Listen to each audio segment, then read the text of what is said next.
Welcome to the Learning Pines YouTube. We hope this video helps. You start by protecting your data, then begin the erase. First, back up to iCloud or to your Mac/PC via Finder or iTunes so you can restore later. Once backed up, make sure Wi-Fi is on and the iPhone is charging.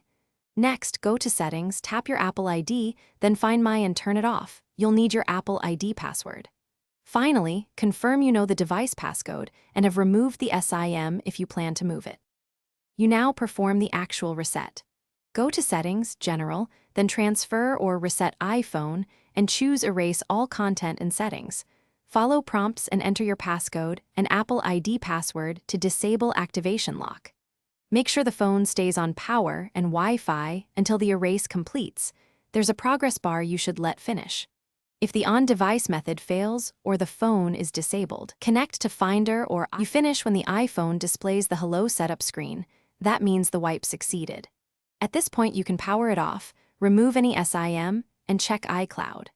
To confirm the device no longer appears in Find My. Make sure you kept your proof of purchase if you need Apple support.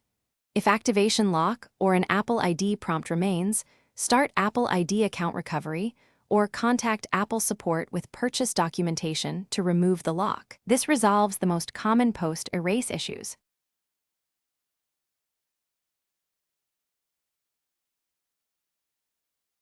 Thanks for watching. Consider subscribing if we helped you.